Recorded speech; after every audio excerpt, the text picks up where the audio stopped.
आइए आज हम बात करते हैं ऑक्यूलर मोटिलिटी की। तो आई बॉल का मूवमेंट कैसे होता है ये हम यहाँ पे देखेंगे, ठीक है। तो यहाँ पे देखिए थ्योरी बहुत ज़्यादा नहीं है, बस हमको समझना है। तो समझने के लिए हम थोड़ा सा फोकस करें। तो देखिए आई में हमारे जो मूवमेंट होती है ये एक्स्ट्रा ऑक्यूलर मसल्स की वजह से होती है, और एक्स्ट्रा ऑक्यूलर मसल्स हमारे पास 6 होती हैं, ठीक है। तो कहीं कहीं पे 7 होता है, तो जहाँ पे 7 होता है वहाँ पे एक होती है लिवेटर पल्पेब्री सुपीरियरिस, ठीक है। ये आईलिड को एलिवेट कराती है। तो इससे हमें मतलब नहीं है, हमें यहाँ पे सिर्फ ये 6 एक्स्ट्राओक्युलर मसल जो है इससे मतलब है। तो 6 में से देखिए 4 रेक्टस होती है हमारी, superior rectus, lateral rectus, inferior rectus और मीडियल रेक्टस, ठीक है। ये 4 रेक्टस मसल हो गई, और 2 ऑब्लिक मसल, सुपीरियर ऑब्लिक और इंफीरियर ऑब्लिक, ठीक है। ये कुल मिला के 6 मसल जो होती हैं ये ऑक्यूलर मोटिलिटी में रोल प्ले करती हैं। अब यहाँ पे देखिए ये हमारा जो है फ्रंटल व्यू हो गया, ठीक है। अब हम लेटरल व्यू देखें तो ये देखिए हमारी लेटरल रेक्टस हो गई, ये देखिए ये हमारी सुपीरियर रेक्टस हो गई, ये मीडियल रेक्टस हो गई, और ये देखिए ये हमारी इंफीरियर रेक्टस हो गई, ठीक है। तो चारों रेक्टस मसल देखिए आई बॉल के चारों तरफ हैं। तो पता चला जब ये स्टिमुलेट होंगी तो देखिए ये स्टिमुलेट होगी तो आई बॉल का मूवमेंट ऊपर होगा, ये स्टिमुलेट होगी तो आई बॉल का मूवमेंट मीडियल साइड होगा, ये स्टिमुलेट होगी तो आई बॉल का मूवमेंट जो होगा ये नीचे होगा, जिसको हम डिप्रेशन बोलते हैं। और ये जब स्टिमुलेट होगी तो आई बॉल का मूवमेंट हमारा बाहर की तरफ होगा, जिसको हम लेटरल साइड बोलते हैं, ठीक है, जिसको हम एबडक्शन भी बोलते हैं, ठीक है। एबडक्शन बी से हमारा बाहर, इस तरह हम याद रखेंगे, या जो भी आपका तरीका है, तो एनाटॉमी का बहुत ही बेसिक चीज़ है। तो इस तरह हम याद रखें कि चारों जो रेक्टस मसल है ये बहुत आसान रोल प्ले कर देती हैं, ठीक है। अब बात जो हमारी फंसती है ना, ये ऑब्लिक मसल में फंसती है, चाहे सुपीरियर ऑब्लिक हो या इन्फीरियर ऑब्लिक। तो ज़्यादा कंफ्यूज नहीं होना है, बहुत आसान सी एनाटॉमी है। ये देखिए आसान बिल्कुल एनाटॉमी। इसमें क्या होता है तो देखिए सुपीरियर ऑब्लिक जो होती है ना, यहाँ पे आके ट्रोकिलिया में फंसती है, उसके बाद फिर आई बॉल के पीछे देखिए यहाँ पे जाके इनर्वेट होती है। अब जब यहाँ पे जाके इनर्वेट हुई तो आप जरा गौर करें कि जब ये स्टिमुलेट होगी तो आई बॉल देखिए पीछे की तरफ है, तो आई इस तरह आई बॉल पीछे से उठेगा, और जब पीछे से उठेगा तो ये आई बॉल देखिए बिल्कुल राउंड है, ठीक है। तो जब ये पीछे से उठेगा तो आगे से ये दबेगा भी, तो बिल्कुल जब बॉल की तरह है तो आगे से दब जाएगा। तो इस वजह से सुपीरियर ऑब्लिक क्या करती है, डिप्रेशन कराती है, ठीक समझे। बिल्कुल आसान है। जब ये पीछे से उठेगा तो ये आगे से, ये बॉल ही तो है, तो जब भी देखिए ऐसे ऐसे होगा मूवमेंट ना, तो ये नीचे आएगा। तो इस वजह से जो सुपीरियर ऑब्लिक होती है ये डिप्रेशन कराती है। और यही सेम चीज़ हमारे इन्फीरियर ऑब्लिक में देखने को मिलता है कि इन्फीरियर ऑब्लिक देखिए यहाँ आई बॉल के पीछे है, ये जब स्टिमुलेट होगी तो ये इस डायरेक्शन में पीछे से आई बॉल का मूवमेंट होगा। जब आई बॉल का मूवमेंट पीछे से इस डायरेक्शन में होगा तो पूरा आई बॉल मूवमेंट करेगा, और जब पूरा मूवमेंट करेगा आई बॉल तो यहाँ पे देखिए ये इस डायरेक्शन में होगा, ठीक। तो हमको देखने को मिलेगा जो ये वाला पार्ट, ये सुपीरियर या एलिवेशन इसमें देखने को मिलेगा, ठीक है। तो पता क्या चला कि सुपीरियर ऑब्लिक जब स्टिमुलेट होगी तो हमको आई बॉल में डिप्रेशन देखने को मिलेगा, और इन्फीरियर ऑब्लिक जब स्टिमुलेट होगी तो आई बॉल में हमको एलिवेशन देखने को मिलेगा, ठीक। तो ये बिल्कुल आसान चीज़ है। तो यही हम यहाँ पे बताएं, ये हो गया।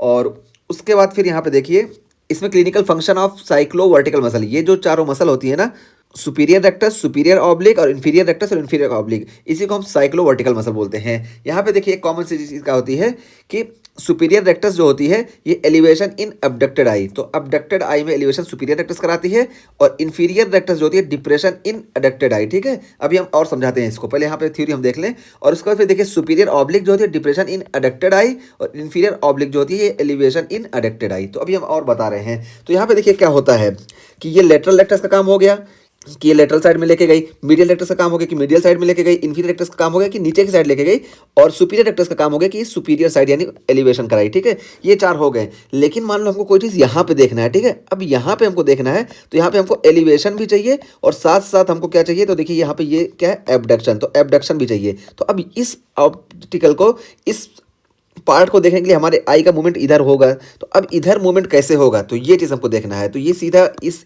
डायरेक्शन में तो आसान था, इस डायरेक्शन के लिए यहाँ पे ये चीज़ हम यहाँ पे बता दिए, ठीक है। बहुत ज़्यादा कंफ्यूज नहीं कर रहे हैं आपको, जो है बहुत ज़्यादा इसमें डिटेल है, लेकिन बिल्कुल आसान बता रहे हैं, बस इतना हमको याद रखना है। इतना याद रखेंगे हमारे क्वेश्चन सॉल्व हो जाएंगे। तो देखिए अब क्या हुआ कि इस डायरेक्शन में देखने के लिए यहाँ पे आई में क्या होना चाहिए, एबडक्शन भी होना चाहिए, ठीक है, एबडक्शन भी होना चाहिए, और साथ साथ एलिवेशन भी होना चाहिए। तो ये किसका काम है, यहाँ पे देखिए एबडक्शन इन एलिवेटेड आई, ठीक है, एलिवेशन इन एबडक्टेड आई या एबडक्शन इन एलिवेटेड आई। तो ये देखिए किसका फंक्शन है, सुपीरियर रेक्टस का। तो ये देखिए सुपीरियर रेक्टस का फंक्शन ये हो गया, ठीक। और यही हमको नीचे कोई चीज़ देखना है तो देखिए यहाँ पे भी देखिए क्या है कि डिप्रेशन इन एबडक्टेड आई देखना है, तो यहाँ पे ये इन्फीरियर रेक्टस का रोल प्ले हो जाएगा, ठीक। तो देखिए यहाँ पे हम क्या बताएं कि इसको याद कैसे रखेंगे कि सुपीरियर रेक्टस का काम क्या क्या होता है कि इसको एलिवेशन कराना। अब यहाँ पे बाहर कोई चीज़ देखना है ना, तो घर से बाहर कोई काम करना होता है तो जिम्मेदार आदमी से कहा जाता है जो बहुत काम परफेक्ट करे। तो सुपीरियर रेक्टस देखिए एलिवेशन बहुत अच्छे से करा रही है, और बाहर की तरफ का एलिवेशन वाला देखना है तब भी हम सुपीरियर रेक्टस मतलब ये जो परफेक्ट काम कर रहा है इससे ही कराएंगे, ठीक है। हम ऑब्लिक मसल वगैरह को ये बाहर वाला काम नहीं देंगे, आसान चीज़ ये है। और यही इंफीरियर रेक्टस क्या कराती है, डिप्रेशन कराती है, और बाहर की तरफ डिप्रेशन वाला काम हमको लेना है, देखना है, तो यहाँ पे भी हम इंफीरियर रेक्टस को ही काम दे देंगे, ठीक है। क्योंकि यहाँ पे भी अच्छा काम करे तो हमको भरोसा है कि यहाँ पे भी अच्छा काम करेगी, ये चीज़ हुई।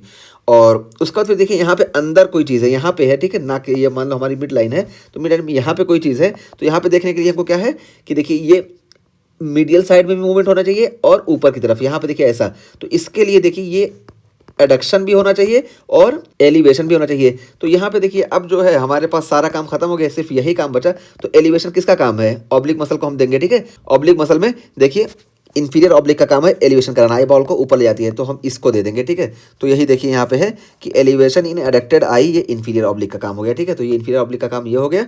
और यहाँ पे नोज की टिप पे हमको कुछ देखना है, ये सेंटर लाइन हमारी, ये नोज की टिप है, यहाँ पे कुछ देखना है। तो इसमें देखिए आई में एडक्शन भी होना चाहिए और डिप्रेशन भी होना चाहिए। तो ये काम भी हम जो है ये ऑब्लिक मसल को दे देते हैं। ऑब्लिक मसल को दे दिए तो देखिए डिप्रेशन इन एडक्टेड आई, ये सुपीरियर ऑब्लिक का काम हो गया, ठीक है। तो इस तरीके से इसको हम याद रखेंगे। ये हम एक आई पे लेके चले, दोनों आई पे करेंगे तब भी हमको यही चीज़ देखने को मिलेगी, ठीक।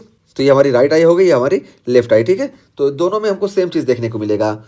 और ज़्यादा डिटेल में नहीं जाना, बुक में जितना दिया है हम उतना ही बता रहे हैं। तो ये जो हम यहाँ पे अप्लाई किए वही यहाँ पे भी अप्लाई कर लेंगे, तो हमारा क्वेश्चन सॉल्व हो जाएगा, ठीक। और उसके बाद फिर देखिए ऑब्लिक गो अपोजिट। तो ऑब्लिक गो अपोजिट यहाँ पे देखिए यही चीज़ हम जो बताए थे कि ऑब्लिक गो अपोजिट, ऑब्लिक जो होती है ये अपोजिट साइड जाती है। और देखिए क्या है, left superior oblique and inferior oblique tested with patient looking right. तो देखिए यहाँ पे क्या बताया कि ये हमारी लेफ्ट आई है, तो लेफ्ट आई में लेफ्ट आई के सुपीरियर ऑब्लिक और लेफ्ट आई की इंफीरियर ऑब्लिक हम कब टेस्ट करेंगे, जब पेशेंट लुकिंग राइट। तो राइट में जब पेशेंट देखेगा तभी तो ये मिड लाइन की तरफ आएगी आई बॉल, तो इस पे हम इसको टेस्ट करते हैं। और वही यहाँ पे देखिए आई ओ यू से हम क्या रखेंगे कि inferior oblique tested looking up. तो इंफीरियर ऑब्लिक को जब हम टेस्ट करेंगे यानी पेशेंट को उस टाइम पे ऊपर देखना चाहिए। तो देखिए यहाँ पे हो गया, ठीक है। तो ये पहले वाली निमोनिक से ये पता चला कि जब हम एडक्शन की कंडीशन में चेक करेंगे इसको, और दूसरा वाली निमोनिक से ये पता चला कि इंफीरियर ऑब्लिक ऊपर की तरफ होती है, और जब इंफीरियर ऑब्लिक ऊपर की तरफ तो सुपीरियर ऑब्लिक नीचे की तरफ। ये सारा इतना सारा हमको नहीं याद रखना है, बस हम यहाँ पे क्या बता दिए कि चारों रेक्टस का काम बिल्कुल आसान। और ये बाहर की तरफ वाला रेक्टस को ही हम दे देते हैं सुपीरियर रेक्टस को, और अंदर की तरफ वाला हम ऑब्लिक मसल को दे देते हैं। अब ऑब्लिक में पीछे देखिए ये इस तरह से जाके फॉर्मेशन होता है, इस वजह से ऑब्लिक मसल उल्टा काम करती है, ठीक है। तो नीचे की तरफ को देखने के लिए हम सुपीरियर ऑब्लिक को इस्तेमाल करते हैं, और ऊपर की तरफ को देखने के लिए हम इंफीरियर ऑब्लिक को इस्तेमाल करते हैं। बस यहाँ पे फंडा इसका यही है कि पीछे से जाके जो होती हैं यहाँ पे ये मसल्स इनर्वेट होती हैं, ठीक है, इंसर्ट होती हैं। तो ये चीज़ हो गई। तो ये हमारा ऑक्यूलर मोटिलिटी का टॉपिक पूरा हुआ। इसमें देखिए हम एक चीज़ और बताएं, यहाँ पे ये इसके इनर्वेशन की, इनर्वेशन बहुत आसान है, कुछ नहीं ज़्यादा करना है। यहाँ पे देखिए LR6 SO4 R3, तो तीन नर्व जो होती हैं ये ऑक्यूलर मसल्स को सप्लाई करती हैं।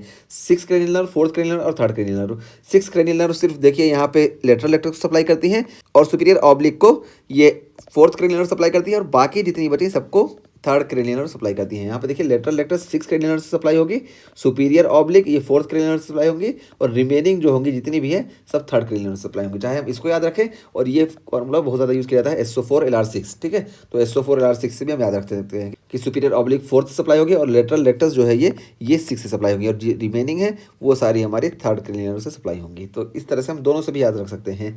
तो यहाँ पे हमारे ऑक्यूलर मोटिलिटी में बस ये चीज़ याद रखना है कि चारों का ये हो गया, बाहर की तरफ वाला हम इसी को दे देते हैं काम, और अंदर की तरफ वाला बहुत ज़्यादा काम नहीं होता, इस वजह से ये जो उल्टा काम करती हैं ऑब्लिक मसल्स इनको दे देते हैं, ठीक है। ऑब्लिक मसल उल्टा काम क्यों करती हैं हम यहाँ पे ये भी बता दिए। तो ये चीज़ हो गई। और उसके बाद अब हम बात करते हैं ब्लो आउट फ्रैक्चर की।